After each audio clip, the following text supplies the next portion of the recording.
आज हम लोग जो देखने वाले हैं वो है प्रोटोप्लास्ट कल्चर। उस प्रोटोप्लास्ट कल्चर सेम मिलता जुलता है, इसलिए साथ में पढ़ रहे हैं।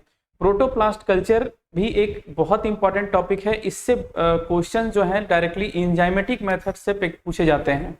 दो तरीके से इसके होते हैं। जैसे जो प्रोटोप्लास्ट कल्चर है, जब भी हम प्रोटोप्लास्ट कल्चर की बात करेंगे, प्रोटोप्लास्ट, सबसे पहले प्रोटोप्लास्ट होता क्या है? प्रोटोप्लास्ट क्या होता है? प्रोटोप्लास्ट होता है विदाउट सेल वॉल। जो भी आपके अंदर सेल्स में है, लाइक वैक्यूल्स हैं, और जो भी प्रोटोप्लाज्म में आप जो भी प्रेजेंट है साइटोसोलिक मेम्ब्रेन में, साइटोसोल्स वगैरह, मतलब विदाउट सेल वॉल जो भी आपके सेलुलर हैं वो आपके प्रोटोप्लास्ट होंगे। ठीक है, तो इसका आज हम लोग कल्चर पढ़ने वाले हैं।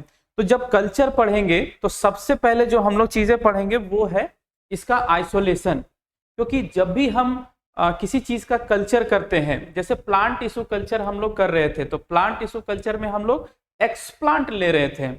तो जो एक्सप्लांट है वो प्लांट का लीफ भी हो सकता है, सूट भी हो सकता है, फ्लावर भी हो सकते हैं, रूट भी हो सकते हैं, है ना।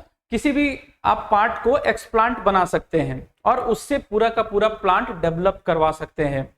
लेकिन जो प्रोटोप्लास्ट है, प्रोटोप्लास्ट थोड़ा सा डिफरेंट है। वो कैसे डिफरेंट है? क्योंकि इसमें से जो हम लोग प्लांट उस समय जो प्लांट टिश्यू कल्चर में ले रहे थे, उसमें डायरेक्टली लीफ को यहां से कट कर दे रहे थे और एक छोटा सा पोर्शन लीफ का यहाँ पे कल्चर के लिए यूज कर रहे थे। लेकिन जब इसमें प्रोटोप्लास्ट में बात करेंगे, जो प्रोटोप्लास्ट कल्चर है, इसमें ये चीजें नहीं करने वाले हैं। इसमें डायरेक्टली हम लीफ का सैंपल लेके और कल्चर नहीं लगाने वाले हैं। इसमें सबसे पहले हम दो प्रोसेस से गुजरेंगे। फर्स्ट प्रोसेस है प्रोटोप्लास्ट आइसोलेशन,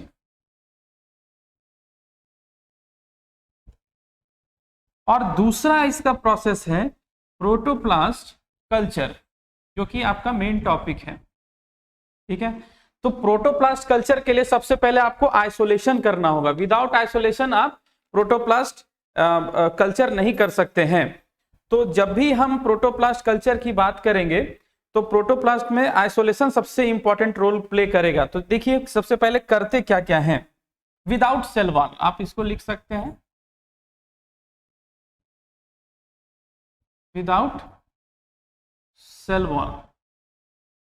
मतलब अगर ये सेल है, अगर आप इस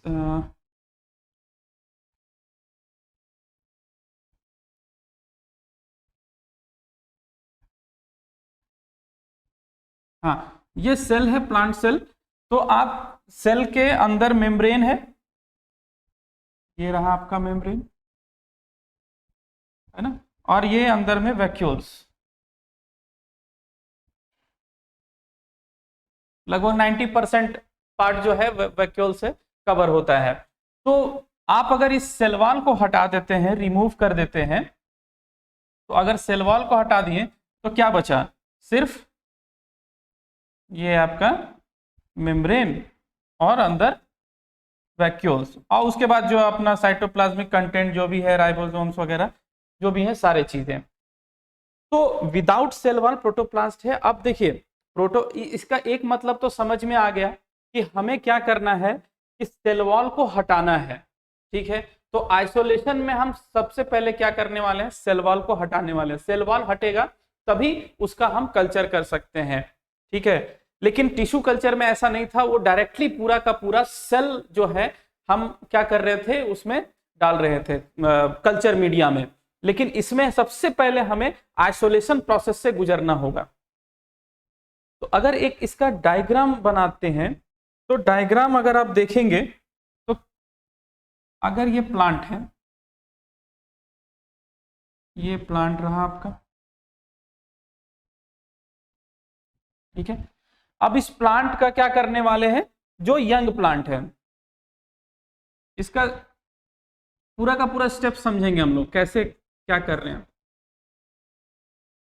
यंग प्लांट, तो इस यंग प्लांट्स को हमें क्या करना है? प्रोटोप्लास्ट कल्चर करना है।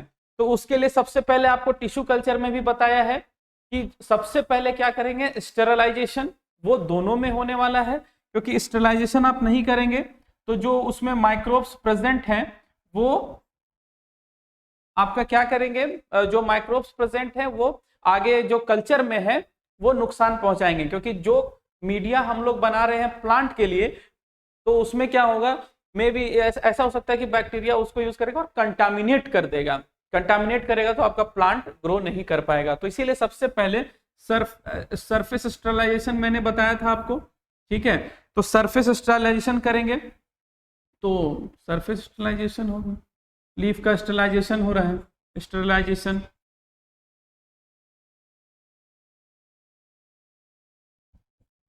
समझेंगे आगे डिफरेंट डिफरेंट स्टेप्स में कि स्टेरलाइजेशन इसमें कैसे कैसे कर सकते हैं। उसमें सोडियम हाइपोक्लोराइड कर रहे थे, इसमें क्या क्या करेंगे, मैनिटोल, सॉर्बिटोल, कौन कौन सा यूज करेंगे, सारी चीजें हम लोग देखेंगे। देखिए अब क्या करेंगे कि इसमें सबसे पहला जो होगा स्टेरलाइजेशन, सेकेंड होगा इपिडर्मिस जो लेयर होगा, क्योंकि हमें क्या करना है, आइसोलेशन। तो प्रोटोप्लास्ट का आइसोलेशन के लिए हमें क्या करना होगा, सेल वॉल को हटाना होगा। तो सेल वॉल से पहले भी एक लेयर होता है जिसको बोलते हैं एपिडर्मिस लेयर, तो एपिडर्मिस लेयर हटाएंगे, है ना। तो उसके लिए अगर ये है आपका लीफ, सरफेस स्टेरलाइजेशन कर लिए, उसके बाद यहां पे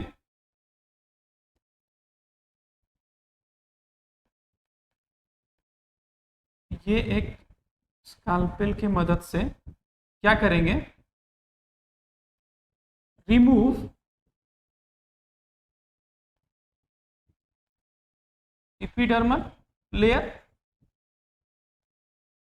ठीक है। ऊपर का जो लेयर होता है उसको एपिडर्मल लेयर बोलते हैं, सबसे ऊपर का लेयर, जैसे हम लोगों का स्किन है ना, तो उसी तरह एपिडर्मल लेयर आपको रिमूव करना होगा, उसके बाद ही आपको क्या मिलेगा, सेल्स मिल सकते हैं। तो जब आप रिमूव कर देते हैं इसको, एपिडर्मल लेयर को, तो उसके बाद जो प्रोसेस है, उसके बाद है पीलिंग लीफ सेगमेंट। जो पीलिंग लीफ सेगमेंट है मतलब इसको आप रिमूव कर रहे हैं, देन आपको जो नेक्स्ट स्टेप आएगा इसमें वो क्या आएगा, पीलिंग लीफ, पीलिंग, उसको हटाना, लीफ सेगमेंट। जब ये एपिडर्मिस लेयर हटा देंगे तो पीलिंग लीफ सेगमेंट में कैसा दिखेगा, सेल्स कुछ इस तरह से दिखेगा आपको,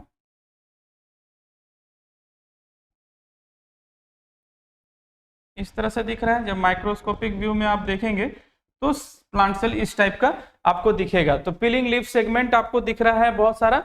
अब इसमें से क्या करना है, आपको एक सेल्स को रिमूव करना है, ठीक है। अभी आपका सेल वॉल यहाँ पे ब्रेक नहीं हुआ है, सेल वॉल अभी ब्रेक नहीं हुआ है। आपको यहाँ पे जो एपिडर्मिस लेयर हटाया है उसके बाद बहुत सारा सेल्स आपको यहाँ पे नजर आ रहा है। अब इस सेल्स को हटाने के लिए हम लोग क्या करेंगे, डिफरेंट डिफरेंट टेक्निक अपनाएंगे। तो डिफरेंट डिफरेंट टेक्निक क्या है, तो इसको प्लाज्मोलाइज्ड करना पड़ेगा सेल्स को, ठीक है। तो प्लाज्मोलाइज सेल करना होगा। तो प्लाज्मोलाइज अगर सेल करेंगे, तो अगर प्लाज्मोलाइज आप करते हैं तो हमें क्या मिलता है, ये रहा आपका सेल वॉल, ये बताया था मेम्ब्रेन,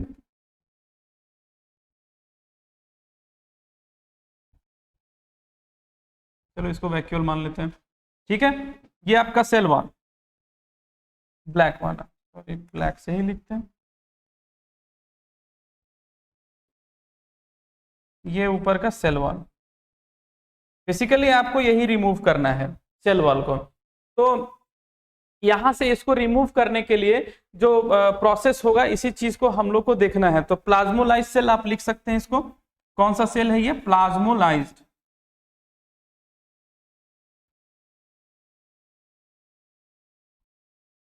ये सेल्स को प्लाज्मोलाइज करना है।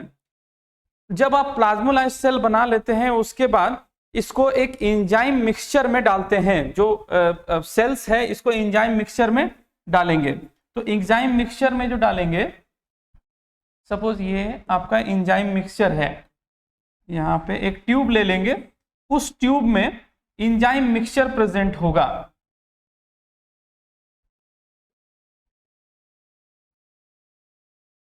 एक ब्रिक आपको डायग्रामेटिक व्यू में मैं आपको ब्रीफ कर दे रहा हूं, इसके स्टेप्स को हम लोग डिटेल में पढ़ने वाले हैं क्योंकि इससे क्वेश्चंस बहुत सारे आते हैं। ये हो गया इंजाइमेटिक इंजाइम्स मिक्सचर। कौन कौन से इंजाइम होंगे बताऊंगा, घबराना नहीं है।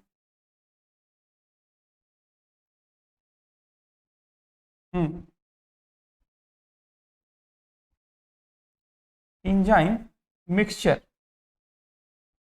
ठीक है। अब इंजाइम जो मिक्सचर है आपका, इसमें क्या कर रहे हैं, इस वाले सेल्स को, जो सेल वॉल कंटेनिंग आपका जो है आपका सेल्स, वो आपको यहां पे इंजाइम मिक्सचर में इसको डाल देंगे। जब इंजाइम मिक्सचर में डालेंगे तो क्या होगा, आपका ये जो सेल वॉल है वो ब्रेक हो जाएगा। जैसे इसको यहां पे डाल दिया, ये आपको यहां पे सेल डाल दिया,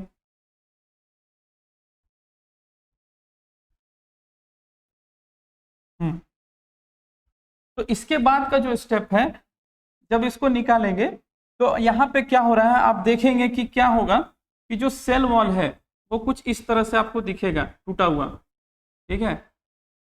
सेल वॉल ब्रेक हो रहा है और ये जो आपका अंदर में मेम्ब्रेन और वैक्यूल आपका प्रेजेंट है वो, तो सेल वॉल हल्का हल्का आपको यहाँ पे दिख रहा है कि वो हल्का नहीं, पूरा का पूरा ब्रेक हो जाता है। मतलब जो दिख रहा है आपको कि यहाँ पे डिस्ट्रॉय कर दिया गया है सेल वॉल को। अब यहां से क्या होगा, हम लोग इसको क्या करेंगे, वॉशिंग स्टेप करेंगे। वॉशिंग स्टेप के लिए क्या करते हैं, डायरेक्टली इसको ट्यूब में लेंगे, एक फिर से एक ट्यूब लेंगे जिसमें सुक्रोज सॉल्यूशन होगा, ठीक है। इसमें सुक्रोज सॉल्यूशन है, सुक्रोज सॉल्यूशन भरा हुआ।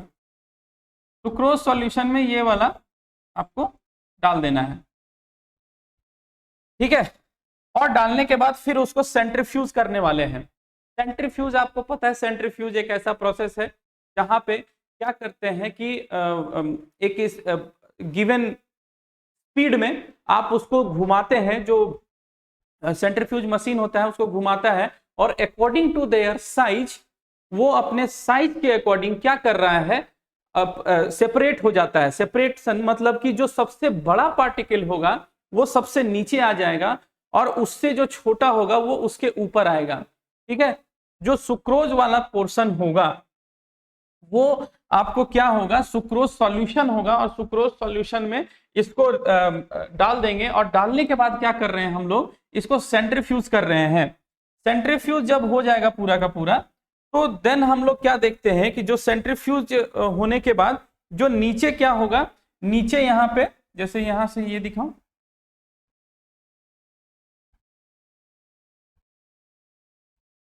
यहां पे जो सेल्स आएंगे, ये वाला,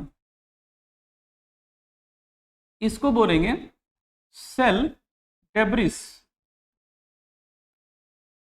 ठीक है। सेल डेब्रिस, क्योंकि सेल डेब्रिस में क्या होगा, ये बहुत जो सेल वॉल ब्रेक हुए हैं वो भी नीचे आ जाएंगे, ठीक है। क्योंकि जो अंदर का जो प्रोटोप्लाज्म है, प्रोटोप्लास्ट है, वो क्या हो रहा है, वो थोड़ा हल्का होता है सेल वॉल के अकॉर्डिंग, तो सेल वॉल नीचे आ जाएगा, डेब्रिस में बैठ जाएगा। और बहुत सारे ऐसे सेल भी होंगे जो हो सकता है ब्रेक ना हुए हो सेल वॉल, तो वैसे सेल भी सेल डेब्रिस में आ जाएंगे। क्योंकि हम लोग क्या कर रहे हैं, आइसोलेशन ऑफ प्रोटोप्लास्ट, तो प्रोटोप्लास्ट का आइसोलेशन के लिए हमें सिर्फ प्रोटोप्लास्ट चाहिए, बाकी का बाकी हमें सेल वॉल से कोई मतलब नहीं। तो कुछ ऐसे सेल्स भी होंगे प्रेजेंट जिनका ये सेल वॉल ब्रेक नहीं हुआ हो, तो वैसे सेल भी क्या करेंगे, यहां पे डेब्रिस में आ जाएंगे। और ऊपर का जो लेयर होगा, ऊपर का लेयर यहां पे, ये आपका लेयर होगा प्रोटोप्लास्ट का, प्रोटोप्लास्ट। अब इस प्रोटोप्लास्ट को आप रिमूव कर लेंगे, ठीक है। रिमूव कर लिया, जो लैब वगैरह में यूज करते हैं पिपेटिंग, आप उसमें क्या करेंगे, पिपेट से खींच लेंगे ऊपर, जैसे आप सिरिंज से खींचते हैं वैसे पिपेट होता है, उससे भी आप इस पोर्शन को खींच लेंगे। आपको दिखेगा, क्लियर जोन दिखेगा, लेयर डिफरेंट डिफरेंट लेयर दिखेगा, तो जो ऊपर का लेयर होगा आप उसे उठा लेंगे, मतलब जो क्लियर लेयर होगा। तो प्रोटोप्लास्ट को यहां उठा लिया। अब ये हुआ सिर्फ और सिर्फ आइसोलेशन का प्रोसेस, ठीक है।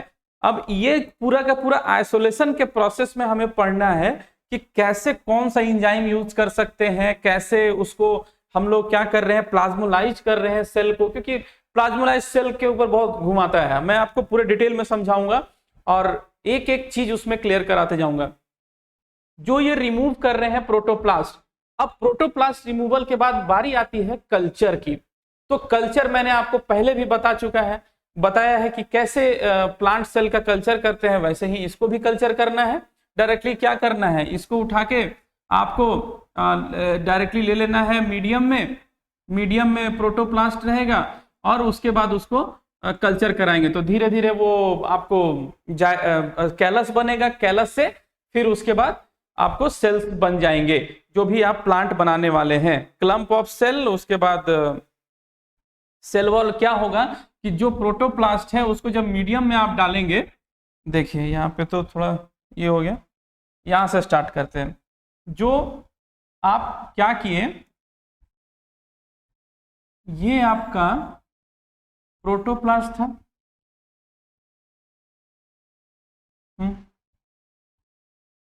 प्रोटोप्लास्ट। जब इसको आप फर्दर ग्रोथ के लिए देंगे तो ग्रोथ में होगा क्या कि अब इसमें सेल वॉल का दोबारा फॉर्मेशन होने लगेगा, सेल वॉल का फॉर्मेशन होने लगेगा। ठीक है, अब आप बोलेंगे कि सेल वॉल का जब फॉर्मेशन होना ही था तो इसको रिमूव क्यों किए, बताता हूं।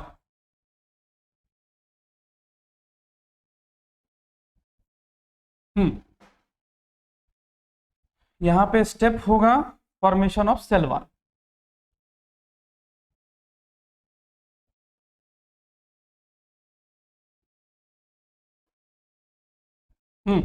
देखिए मैंने बताया कि प्रोटोप्लास्ट आपने निकाल लिया, प्रोटोप्लास्ट जब निकाल लिया उसके बाद आपने मीडियम में डाला और उसके बाद आप देख रहे हैं कि सेल वॉल फिर से जनरेट हो रहा है। क्योंकि जब आप फर्स्ट टाइम उसको आपको करना क्या है, प्रोटोप्लास्ट कल्चर। अगर प्रोटोप्लास्ट कल्चर अगर आप आइसोलेट नहीं करेंगे प्रोटोप्लास्ट, तो आगे जब हाइब्रिडाइजेशन हम लोग पढ़ेंगे, जो आप सोमेटिक हाइब्रिडाइजेशन भी पढ़ेंगे, तो उसमें प्रोटोप्लास्ट फ्यूजन करवाना होता है। ठीक है, जब फ्यूजन करवाते हैं तो उसमें आपको सेल वॉल नहीं होना चाहिए। ठीक है, जब आगे हम लोग देखेंगे उसको, तो जब भी फ्यूजन की बात आएगी, जैसे सपोज हम देखते हैं ना कि दो प्लांट की वैरायटी को हाइब्रिड बना देंगे, या फिर कुछ ऐसे सोमेटिक हाइब्रिडाइजेशन जिसको बोलते हैं, है ना, दो तरह के अलग जीनोम को एक साथ हम लोग उसको हाइब्रिडाइज करवा देंगे। तो हाइब्रिडाइजेशन के लिए प्रोटोप्लास्ट का होना बहुत जरूरी है। लेकिन जब फर्दर आपको कल्चर करना है, मतलब उसको ग्रो करवाना है, तो सेल वॉल का होना जरूरी होगा। क्योंकि सेल वॉल नहीं होगा तो सेल जो प्लांट सेल है, अगर उसमें सेल वॉल ही नहीं होगा तो वो मैकेनिकल बहुत सारे ऐसे फैक्टर होंगे या फिर कुछ ऐसे फैक्टर होंगे जो सेल वॉल को रप्चर कर देगा। मतलब जो वैक्यूल्स है उसका वो पूरी तरह से फट जाएगा। अगर फटेगा तो फिर सेल वहां पे डाई हो जाएगा, मतलब सेल की सेनेसेंस हो जाएगी। तो इसीलिए फॉर्मेशन ऑफ सेल होना बहुत जरूरी है। लेकिन कब, जब आप प्रोटोप्लास्ट एक बार निकाल लेते हैं तब। ठीक है, तो मेन इसका जब एप्लीकेशन हम लोग पढ़ेंगे सोमेटिक हाइब्रिडाइजेशन में, तब देखेंगे कि अच्छा प्रोटोप्लास्ट का ये जरूरी है। तो मैं बस एक अभी आपके दिमाग में क्वेश्चन ना आए इसलिए मैं बता दिया। तो फॉर्मेशन ऑफ सेल वॉल, अब फॉर्मेशन ऑफ सेल वॉल के बाद क्या होगा, यहाँ पे जो सेल्स हैं आपके, ये सेल्स ये आपस में अलग अलग होंगे, उसके बाद धीरे धीरे क्लम्प हो जाएंगे। ये इतना ही बनाता हूं। हाँ, फिर क्या होगा, यहां पे जो सेल्स हैं ये आपस में धीरे धीरे एक साथ में मिल जाएंगे, क्लम्प बना लेंगे। और ये क्लम्प बना के क्या बनाएगा, फिर लास्ट में पूरा का पूरा ये कैलस, अलग कलर से दिखा रहा हूं, है ना, कैलस। और उसके बाद आपको पता ही है फिर क्या होने वाला है। ठीक है, कैलस। तो कैलस के बाद ये क्लम्प ऑफ सेल, आप इसको लिख सकते हैं, क्लम्प ऑफ सेल्स। अब क्लम्प ऑफ सेल्स बना के